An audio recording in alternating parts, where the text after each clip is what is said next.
What's going on, everybody? It's Ted again here with the CountdownCityGeeks.com. I have another fantastic interview for you. Director and writer, creator of this fantastic 15-part documentary series, talking with horror writers and their thoughts and passions and inspirations behind their projects is the awesome Philip Gelatt. How are you, sir? I'm doing very well. How are you? Fantastic. Let me just start off by saying, massive horror fan. You could see a few of my friends back I here I was hanging. noticing, yes, and you got an Ecto One back there too. It's great, Oh and a yeah, Stay Puft Marshmallow Man. I love it.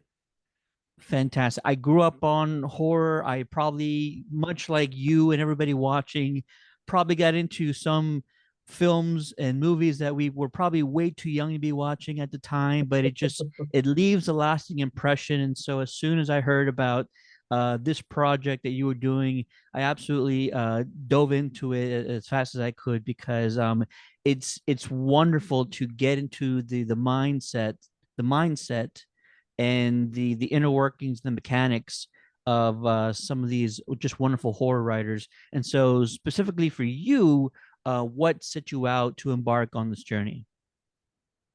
So, it started many years ago when I was a young kid. I was honestly, yes, I saw a lot of movies too young, but before that, I was super scared of horror. So I was not a horror young child, but in my teenage years, suddenly I got into it and was watching all kinds of terrifying stuff, Mm-hmm. and really became a horror fan, both of film and a reader, right? So read Stephen King and Clive Barker and Anne Rice and H.P. Lovecraft and all those sort of the names that would be familiar.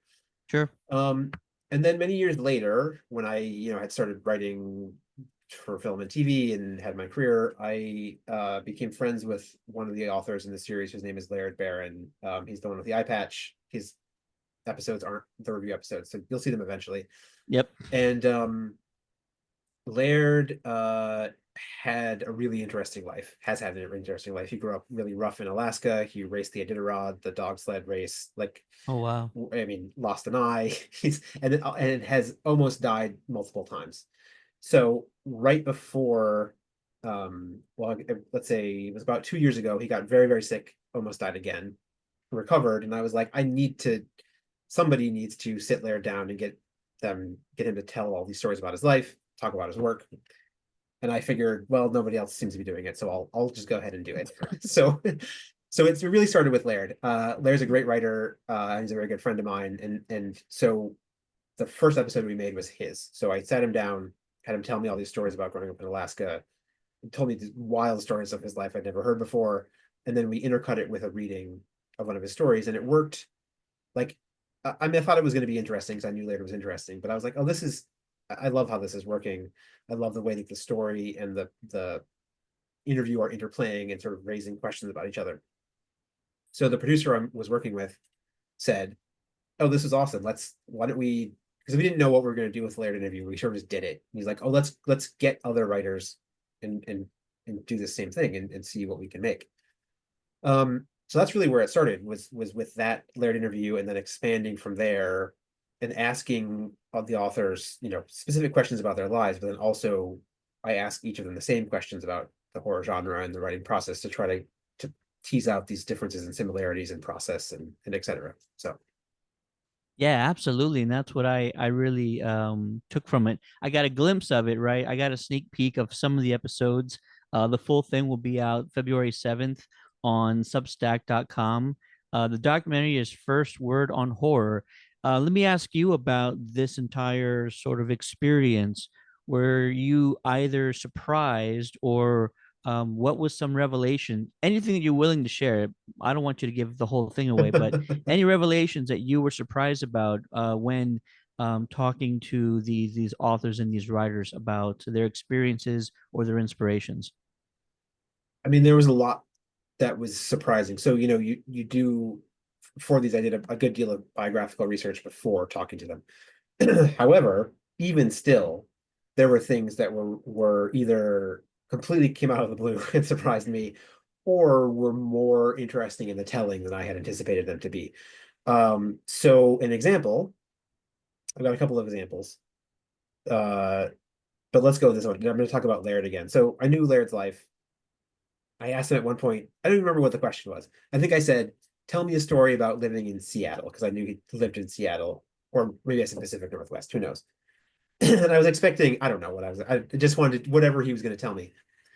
And then it's in the interview, you'll see it. He starts telling this insane story about how when he lived there, he had a doppelganger who people would see now, and he looks pretty unique. Eye patch, he's got a look, and he was like, yeah, people would see this other version of me who dressed the same and looked the same and had an eye patch on this. I was like, I mean, I almost had to stop the interview because I was like, I don't like, are you making this up? Are you like, what's happening right now? Um, so that's probably the most shocking biographical one. I would say that, a lot of the interviews also are about the writing process. And where do ideas come, like all these questions that one asks a writer. And I was surprised by the similarities between them in terms of process. Like for example, I asked each of them, do you have writing rituals? And I was convinced one of them would say, oh, I have this, I have to wear my hat, or I have to do it. All of them were like, no, no, writing rituals are bullshit. Like you just sit down and you just do it. When you have time, you just do it. Like there's no, like, you don't light a candle. You sit down and you do it. So that was pretty interesting. To all the struggling writers and authors out there, you heard it here first. The struggle is real, but you just sit down and do it. Yep. There's no process, or there's no rituals beforehand. Just sit and get to work. Yep. That's fantastic. Some of these authors, and I don't want to give away the specific details, but they've gone through some very traumatic experiences, and that is actually reflected in their work because they're able to genuinely write about their characters, experiencing something very similar. Um, are you surprised on how easy or how challenging it is for some to kind of write about similarities in traumatic events in their stories that they've also experienced? Um, I don't know that I'm surprised. I don't know that I'm surprised that others can do it. I know I couldn't do it. Like I don't have any experiences that are as intense as theirs.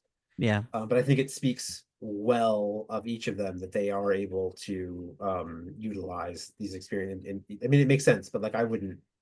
I don't know. I don't know that I'm a bold enough writer myself to be like, here's a terrible thing that happened to me. I'm going to digest it into the writing.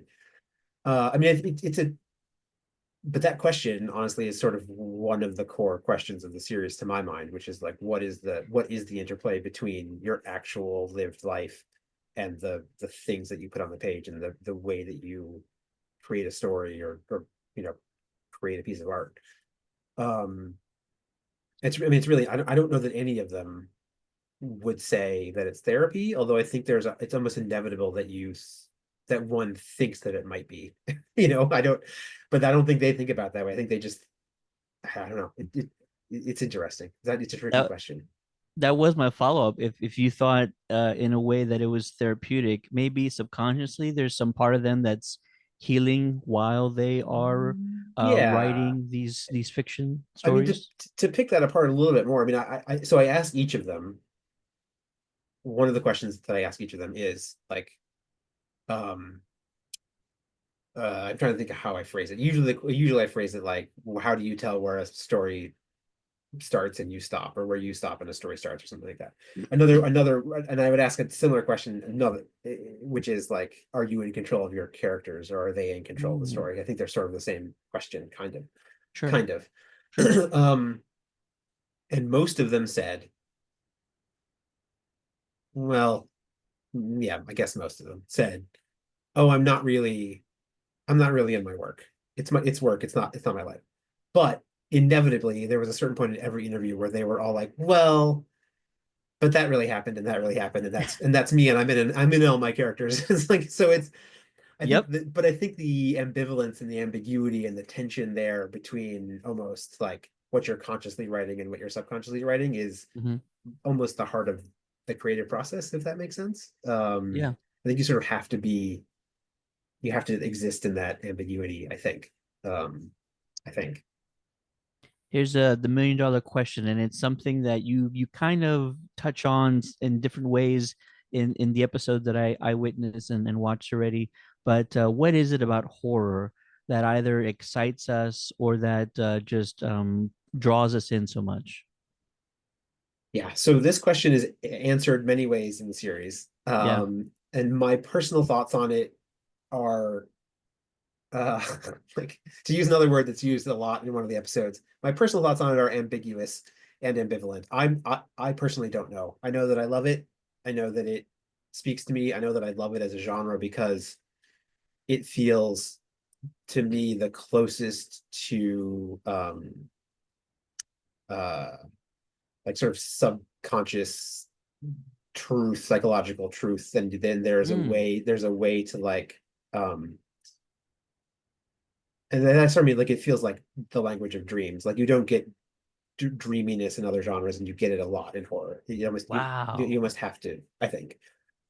um, so I think part of it there's that, yeah, as an appeal. I think in Stephen Graham Jones's episode, he says that it's hardwired into us because of evolution, basically. Like, you know, a million years ago, we were all in the savannah, and there were things with teeth that might eat us, and life really was life or death. It was every day, it was horrifying, and so therefore there's a evolutionary, you know, psychological itch that this genre scratches. Yeah. And I Built think into our that's DNA. beat into our DNA, yeah. And I think that's probably true to a certain degree. It's clearly not true for everybody because not everybody loves horror, but I think it is true for some people. Um, but then I think there's other reasons. Like I think, you know, in a later episode, an author talks about how it is like the horror genre is a safe way to engage with like ugly truths, basically. Like, so, you know, there are, even now in the 21st century, all of us will die at some point. All of us are likely to experience the suffering of ourselves or somebody. Like there are horrible things. Sorry to say this. There are probably horrible things out there waiting for all of us, probably. Mm. So the genre gives you a space to start to deal with that. It gives you tools to prepare you for those things. Wow. That's sort of like that's like an intellectual reasoning. I'm not sure that, like, if you're a teenager and you go see a slasher film, you're not going to see that slasher film because you're like, well, one day, like, I might get cancer and this slasher film is going to help me. Like, that's not, you know, that's not what's going on there. So Yeah. Yeah. I don't know. I mean, I think there's a lot. I think there's a lot of reasons why we engage with the genre.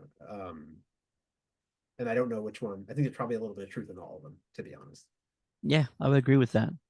All right, final question, and it's not pertaining directly about the documentary First Word on Horror, which drops on Substack on February 7th, but just being a fan of the genre and watching films and reviewing films over the years, I feel like the genre itself is in good hands. It feels like over the last 1 or 2 years, we've seen sort of a surge in very original, very innovative stories from a variety of different directors and from different places. Would you agree that we're finally kind of seeing the next new wave of fresh ideas coming onto the big screen and also in television? Yeah, I completely. I think horror is in good hands. I think horror is everywhere right now, and that makes me excited because it means that there's so many different flavors and subgenres. I mean, you have everything from like Terrifier to Nosferatu to The Substance to like it's it's everywhere, and that's for fans. It's great because there's and I mean, I don't know where you stand on the various subgenres. I'm a pretty equal opportunity consumer of horror, so I'm like, Sure. this is great. There's all kinds of things out here for me to enjoy and to think about and to pick apart, and it's an embarrassment of riches, embarrassment of horrors. It's both. Well said, well said. The 15-part documentary series talking to different horror writers, award-winning writers in horror genre, drops on Substack on February 7th.